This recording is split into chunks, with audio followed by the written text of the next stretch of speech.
Lemon Amiga presents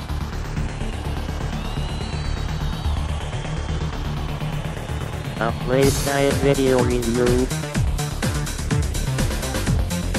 Sit back and enjoy the show.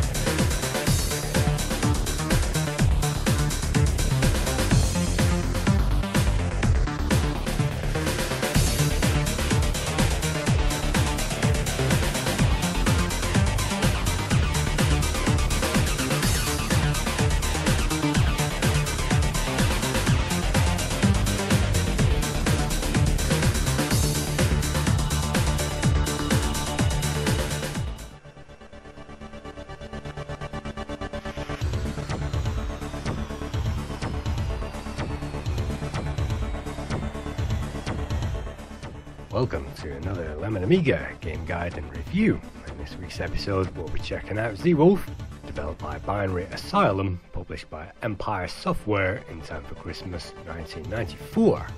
By pressing the fire button we can see the first menu and allows us to change the control between the mouse and the joystick. I prefer joystick, so let's select the first mission and check that out.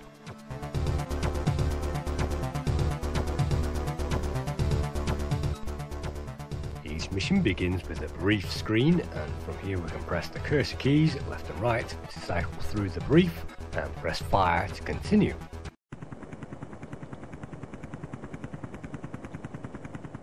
In Zeewolf we get to control a high-speed multi-purpose attack helicopter, and it's our job to take down enemies. In this very first mission the enemy has captured 3 of our own tanks, known as Buffalo, and what we have to do is to blow those things up.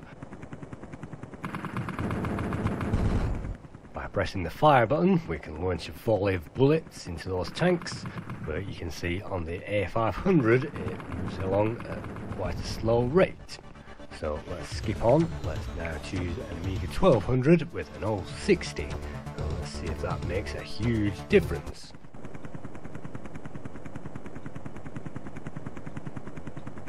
As you can see, in Zeewolf we must navigate this terrain, avoid all these trees and blow up any hostiles which litter the environment.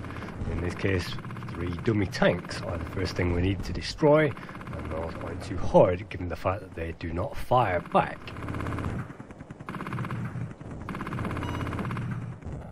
That sound means we've completed one task of the mission, and our second task is to remove 3 enemy tanks known as bears.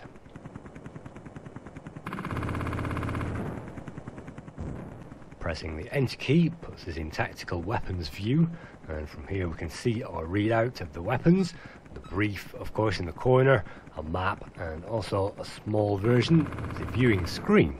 It's always best to return to the map after each target.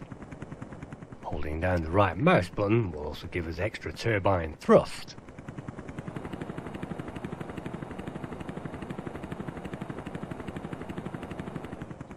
Let's make our way to the final enemy on this mission, and by pressing the spacebar we can cycle through our weaponry. You can see we haven't got much left on this very first mission, and we'll see our weapons a little later, but for now all we have to do is to use that chain gun, and that's the mission over. At the end of each mission we'll be shown a few general stats screens showing the hostages that we've rescued and our rate of fire, and also how much money that we've acquired, because money is score in this game and you'll be given bounty for everything that you blow up and rescue. Let's check out mission 2. Going into this we need to check out 4 POWs and break those out of a camp, and that shouldn't be too difficult. Again, I probably always start with the chain gun, wade into the action, take out the foes first of all obviously, and then we'll break those guys out of prison. At this stage the enemies don't usually fire on target, and it takes those guys some time to spin around and blow us out of the air. On some levels we'll even find hostages by blowing those out of prison. Pressing the G key that will actually land our gear, and that means we will auto land. Those guys can climb aboard, and if we take the hostages back to the carrier that will give us extra armor. That's the only way to collect extra armor in this game. And you can see the reticule, the box is in red, which means that that mission has been completed. and that's all we have to do on these first easy missions. But flying over here we find 2 more hostages and 2 more easy tanks to blow away. So I really do appreciate at this stage that the game introduces the player to the game with very easy missions, and there are 32 missions in this game, and I have got through to the last mission. Unfortunately I don't think it's completable, or at least I haven't completed it, since the last mission seems to loop around forever. But holding down the fire button we can perform a huge great takeoff, which takes us off in seconds. And that emergency takeoff feature is great, and yes, we can use that mouse button while we are still using that joystick control. Pressing the G key once again of the correct spot on the carrier will land us in that spot, and after an auto landing sequence you can see a parade of our hostages will walk out there, and for every one we'll gain extra score and extra armour.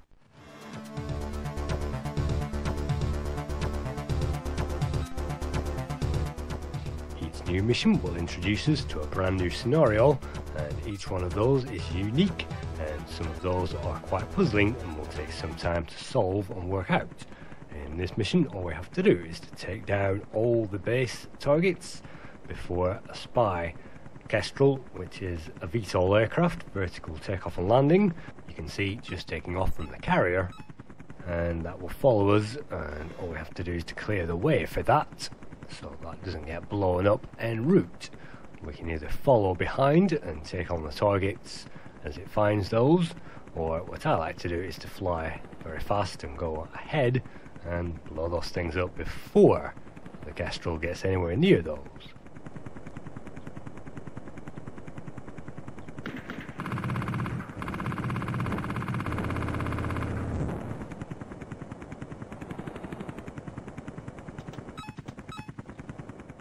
In Zeewolf we only have 3 weapons. We have the chain gun, we have the air-to-air or general air-to-ground heat-seeking targeting missiles, you can see, known as the AAM, air-to-air missiles, and we also have the general purpose rockets, of which we have quite a number.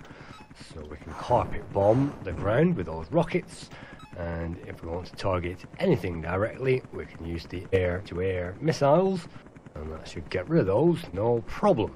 It's great that those automatically lock on to their target, so we don't have to think about that, and it's certainly no hardship to do that because that will hit its target virtually 99% of the time. So that's the reconnaissance completed now. All we need to do is to land back on the carrier.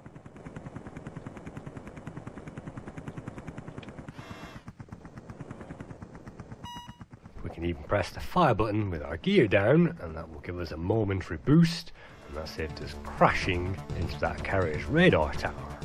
Let's check out the next mission.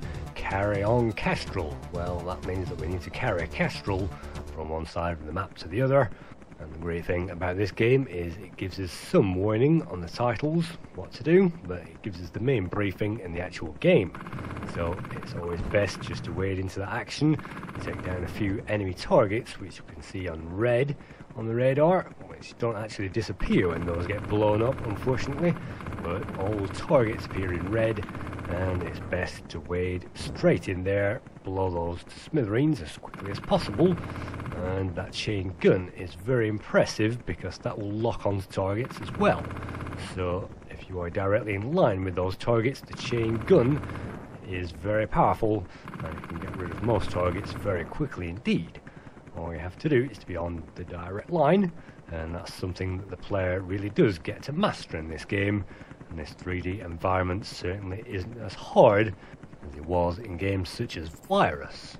But the aim of this level is to guide the path clear for one of the Kestrels to get home, and the other part of the mission is actually to pick up a Kestrel and to drag that home.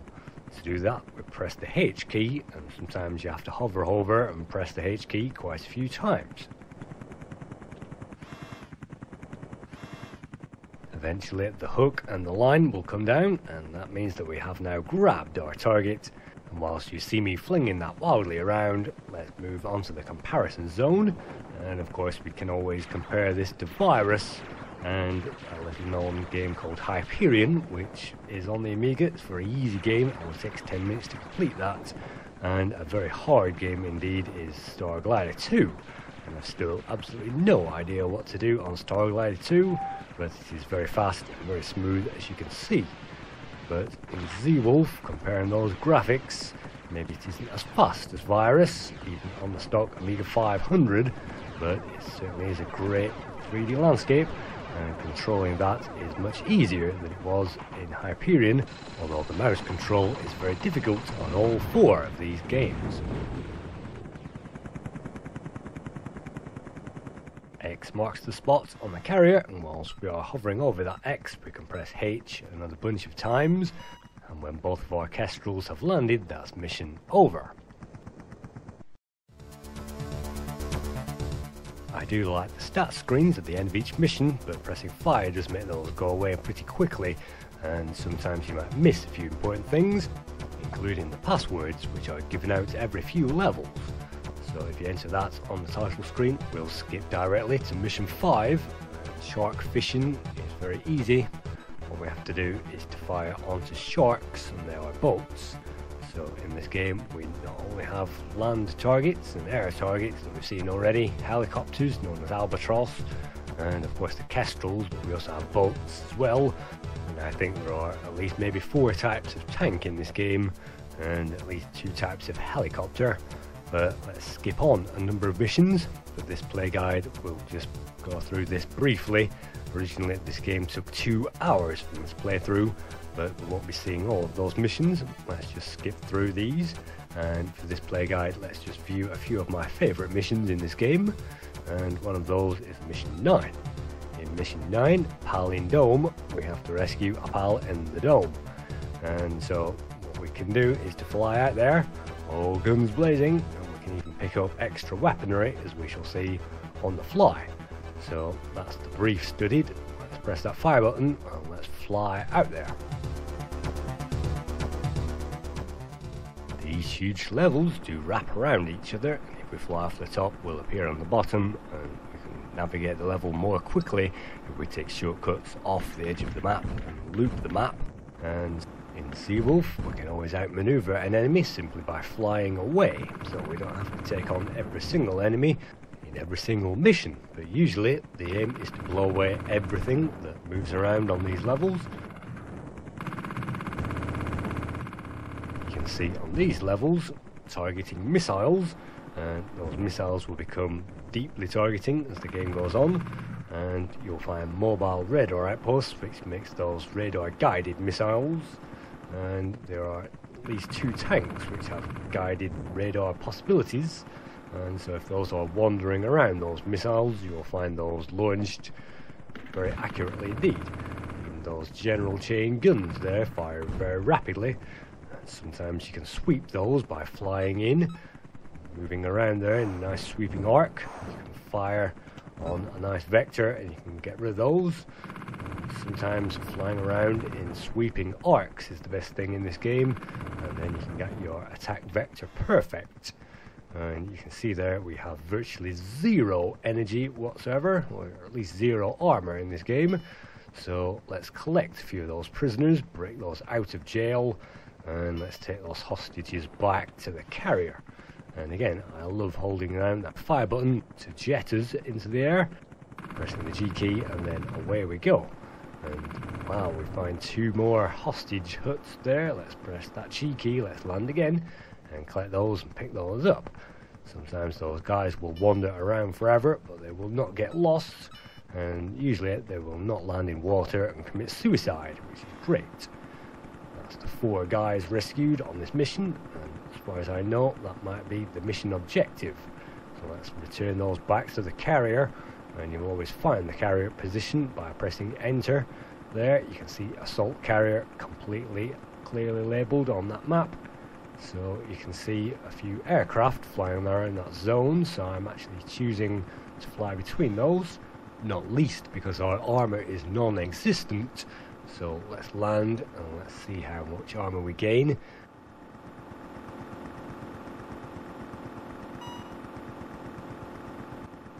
Not much there, and we will get full armor at the end of each mission, but we are not at the end of this mission yet. So we have rescued the prisoners, and that's the rescue part completed. We still have an air escort, you can see, and a seek and destroy set of missions on the go. So let's switch to the rockets and let's see if we can rain havoc down on a few targets.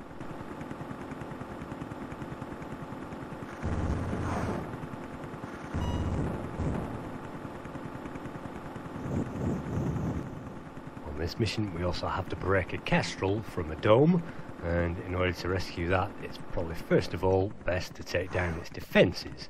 Unfortunately, that air-to-ground missile isn't a very great air-to-ground missile, and we had to finish that off manually using those guns. And I definitely say taking down those missile launchers is the first priority, given the fact that tanks take forever to turn around. Finally, blowing up that shed leaves the way clear for us to take out this dome, and in here we'll find the kestrel. Unfortunately, that will not help us take down all these enemies. No, the game is just not that intelligent, but the kestrel will fly back to the carrier if that is not impeded from doing so. So we have that energy, let's hope it is not impeded from doing so. Let's just follow that back and hopefully we can complete this mission. And look at that, a few more sharks there. Quick trigger finger gets rid of it.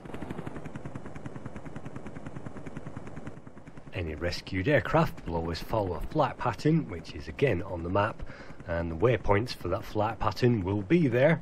So sometimes we can leave those aircraft loitering around waypoints, and it is usually safe to let them do that as long as those waypoints are clear. And whilst that aircraft is returning, I will show you another aspect of this game. Yes, on the deck of the carrier there is another tank.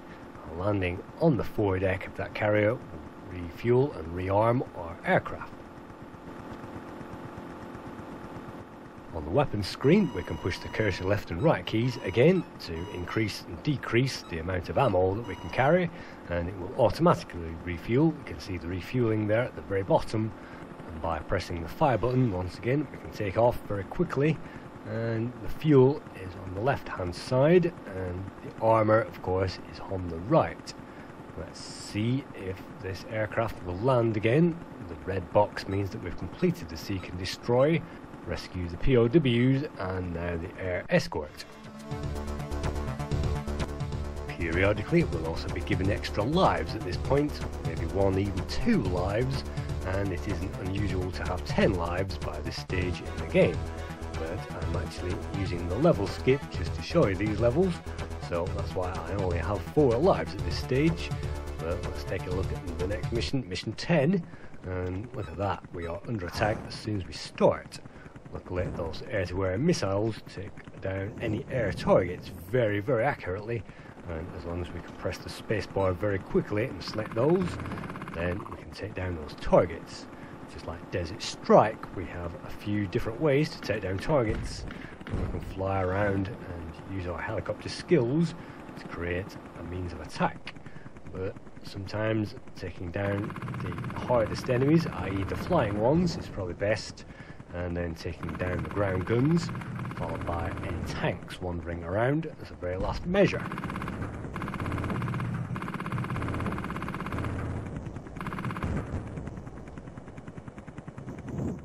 Controls in Zeewolf are very agile. The mouse controls may be even too agile, but certainly the joystick is great, and with the old 60 it's a dream. Maybe on the Amiga 500 it was slightly laggy, but definitely with the old 60 it really transforms this game from a very playable game into a very, very playable game, and that is certainly great in my book. So let's blow these choppers out of their domes, select the missiles, blow those out of the sky, and hopefully that's the airport clear. We do have some hostages to rescue, we have to rescue those on this mission.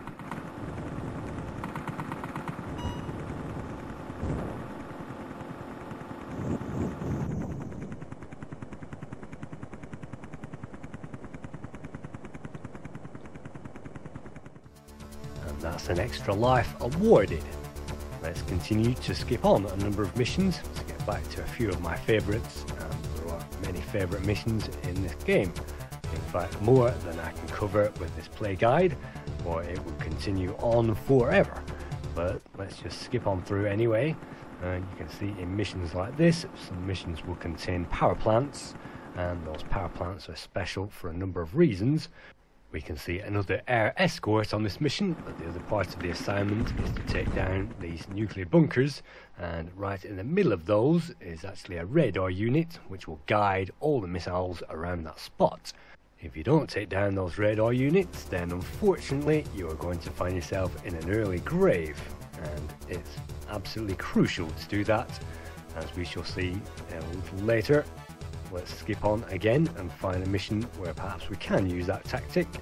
And all these missions are variances and flavours of themselves, and yet each one has something brand new and unique to master. For example, on mission 18 we are given a number of tanks.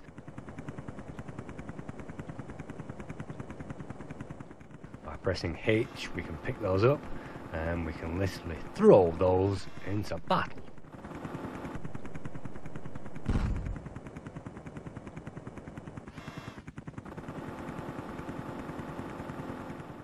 Our friendly tanks aren't indestructible, but they do bounce very well, and as long as those bounce on their wheels we can throw those into battle.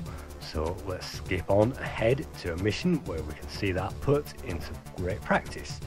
And there are at least 2 missions in Zeewolf which put that to magnificent use, and one of those is actually mission 22.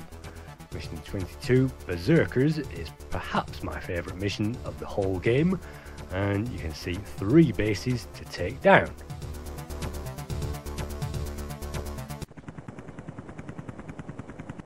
Now we have to plan ahead. You can see the red dot over there on the map, that is a flying object, so let's avoid that. And you can see now bunkers of missile lobbing objects protected in the centre of those by basically another radar guided tank, and so we have to blow up that tank before we take down these positions.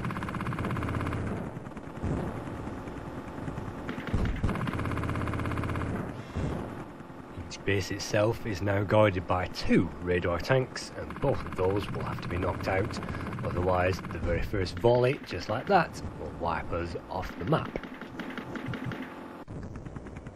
What makes this mission special is we are given 2 tanks at our disposal, and we can use those however we see fit. By collecting those from the carrier, we can lob those into battle, and they will take care of themselves, firing hopefully towards all our enemies.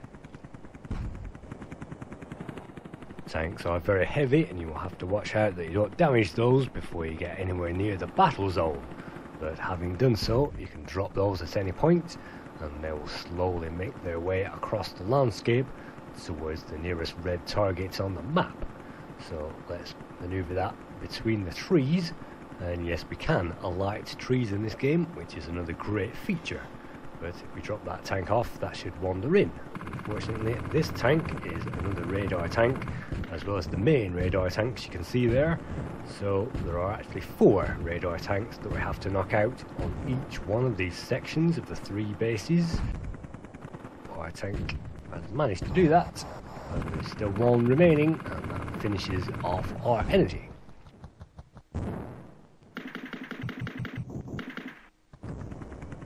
Taking down nests of rocket turrets isn't so hard unless you have 2 or more radar tanks, and you saw 4 there, so the best thing to do once again is to grab a tank and let that do the fighting on our behalf. And if our first tank has survived at this point, that will be continuing to take down that base even in our absence, and as we get close back to that spot we'll hear the sounds of war again as that tank continues to battle on. But as far as I know, that tank got blown up, so let's bring in our second tank and hopefully take down the first of those bases.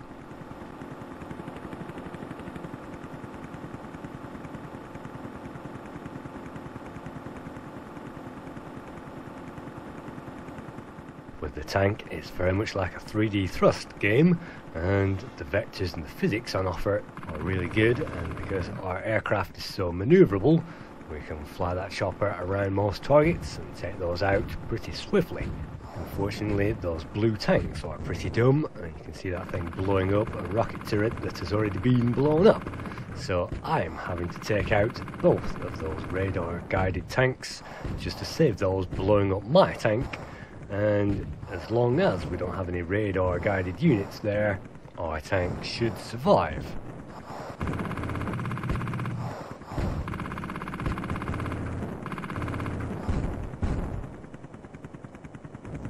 Perhaps if the tanks in this game were a little more intelligent, then that wouldn't mean we have to manually clean up those things and basically nappy change those tanks every so often.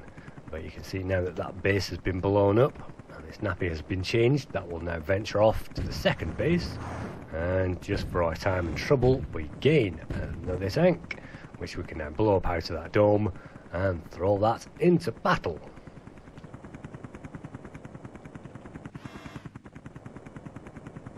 We'll then have to hold the hand of those tanks whilst they cross the road, and if you don't do that then they'll probably get stuck on a tree, and so let's rescue those.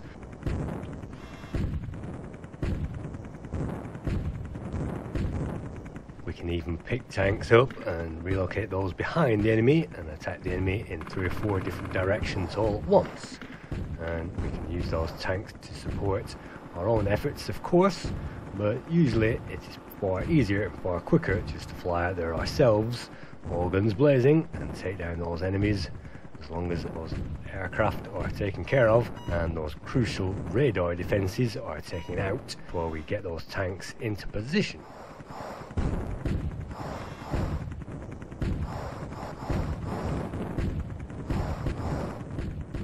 So whilst you see me protecting my little flock, I'll just tell you a little about this game. The main coder and the main designer was Andy Wilton, and he was helped with the code by Jim Gardner. The level design was Andy Smith and Bob Wade, and the graphics in Zeewolf were created by Paul Kidby. The music and the sound effects were created by Alistair Brimble, and it's another great Alistair Brimble soundtrack, and the sound effects are great in this game as well. The team then went on to Zeewolf 2, Wild Justice, and that was Binary Asylum's second and last game on the Amiga.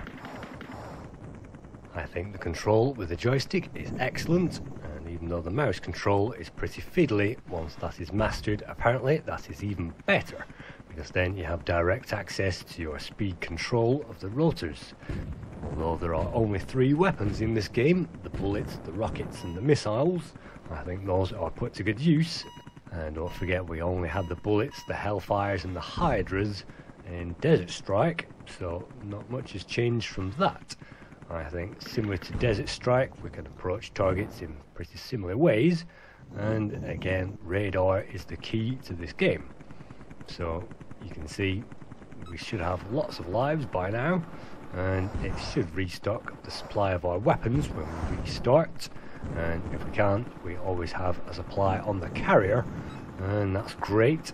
We'll also find frigates and other bolts in this game and other things we haven't even seen yet, and there is enough on offer and enough variety in this game with all the different things to blow up, and even the trees that we can blow up, and even the fact that the tanks will carry on taking on our battles even in our absence. So I really do rate this game highly. It's just that the very dumb AI of those tanks leaves a lot to be desired, and look at that, I've now been killed because our stupid tank was trapped behind the scenery, and that could have completed the mission for us. But that was it, that was the last base, that's all we needed to take down. And I'll show you this one, the Hippo Dome. And this Hippo Dome is very strange because we start the game with 50. That's right, 50 bullets, and those bullets will not break down the dome, so what we have to do is to force a landing, and that will make sure that this hippo will blow up that dome for us, and that means that we can blow up that hippo, get in there and take a look at this camel, and then the camel should refuel us and rearm.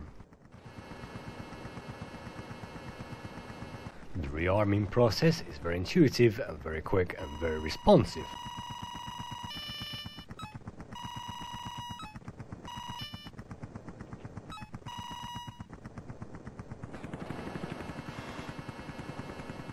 the hardest part about this particular level is the cross that you can see in the top right corner of the map, and that is deadly.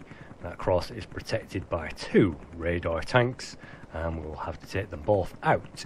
If we don't, then a huge battery of missiles will blow us out of the sky, and there is nothing that we can do about that. The best tactic is to strafe around the outside of the whole battery, taking out the outer ones, and hopefully those tanks will wander around to the outside, and once they do that you can take down the radar tanks. That means all the inner rocket sites will then be open and free to get blown up.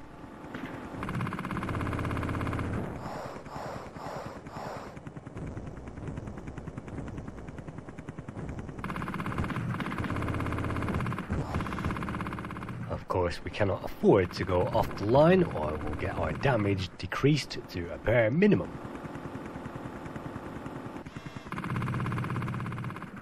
That's the last rocket tower out of the picture, so we can take down that radar tank, hopefully from a nice safe distance, just like this, and then we can stay out of harm's way.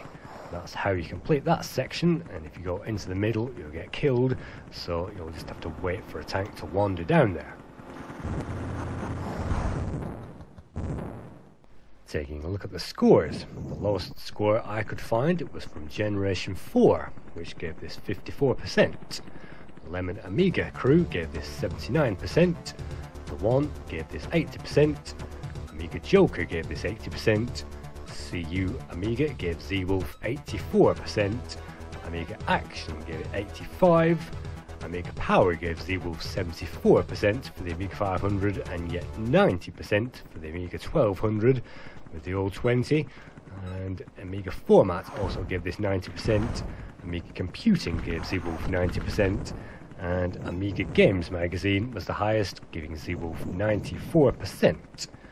Amiga Computing gave this game a Platinum award, said this was the nearest thing to Airwolf on an Amiga, and they only complained that the mouse control system was slightly hard. I'd say with an old 20 or 30 or above, then this certainly flies, and it's worth playing this game with a nice meaty CPU, not only for the scenarios and the great interesting missions, which are varied and can be taken on in any order, and this open world sandbox map reminds us of course of the great games of recent days, particularly Grand Theft Auto and things like that, and Just Cause where we can parachute around, but in this game, for its day, this great open world was a unique feature and took on the likes of Hunter.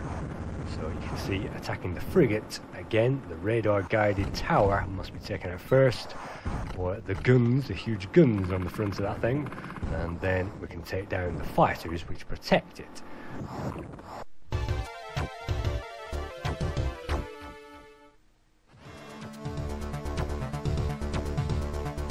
Thank you for viewing another Lemon Amiga game guide and review. Hope to see you again next week with another play guide, and maybe we'll cover Zeewolf 2 Wild Justice at some point in the future. It's certainly an upgrade to this game, and they've pushed the frontier of what was possible with 3D vector flight sims using a helicopter. So I hope you would join me for that.